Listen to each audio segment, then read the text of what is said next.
They tell you governments control money. They print it, they tax it, they spend it. That story falls apart the moment a government runs out of cash.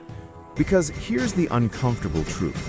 When a government is deep in debt, it stops being the boss of money and starts negotiating with it. Right now, almost every major government on Earth is running deficits. The United States, Europe, Japan, emerging economies. Trillions borrowed, rolled over, promised again.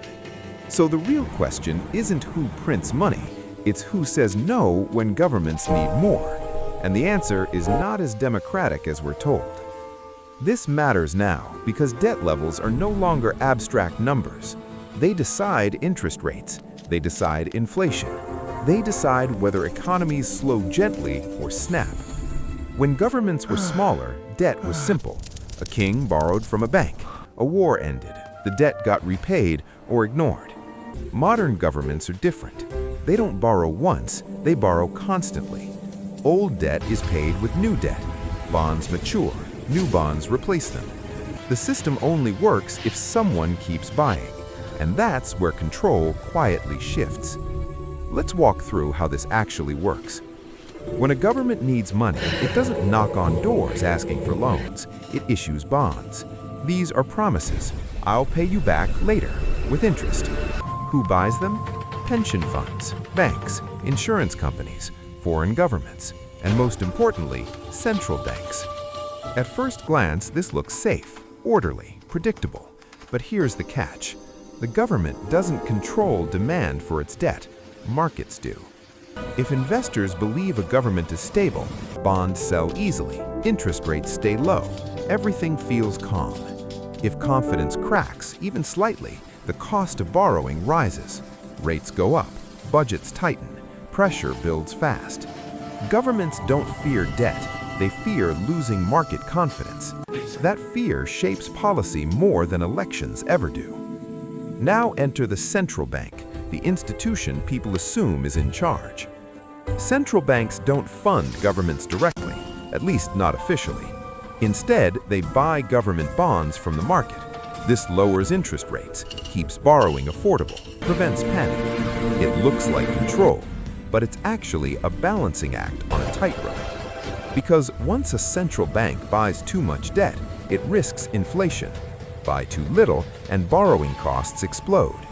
So the central bank isn't commanding the system, it's reacting to it. And markets know this. That's where the real leverage sits. Investors don't vote, they price risk. If they think a government is reckless, they demand higher returns. If they sense weakness, they move money elsewhere, quietly, instantly.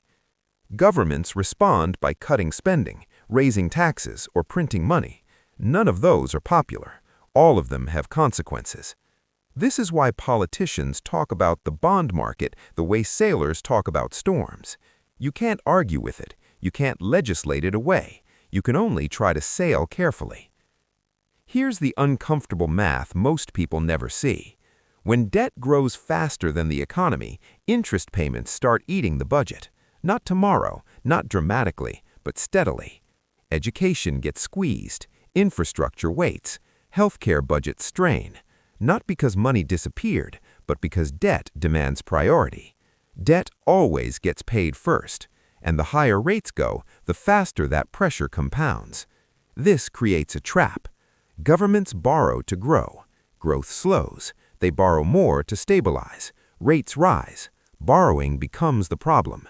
At that point, control shifts again, from voters to markets to math. There's a strange irony here. The more powerful a country looks, the more debt it can accumulate. The more trusted it is, the longer markets tolerate deficits. But that tolerance isn't infinite. History shows this pattern clearly. Confidence holds until it doesn't. And when it breaks fast. What people expect is a dramatic collapse. What usually happens instead is slow erosion. Currency loses purchasing power. Savings buy less. Growth stagnates. No single villain, no clear moment of failure, just quiet consequences spread across millions of lives. Publicly, leaders promise control, stability, strong fundamentals. Privately, policy is shaped around one question: how do we keep borrowing affordable? That question decides interest rate pressure, fiscal restraint, even foreign policy. Because debt is not just financial, it's political leverage. Countries that lend gain influence. Countries that depend lose flexibility. This is why debt negotiations often look like diplomacy, and why economic power travels through balance sheets, not borders. So who actually controls money when governments are in debt? Not politicians, not central banks alone. Control belongs to a triangle. Markets set the price, central banks manage the shock, governments react.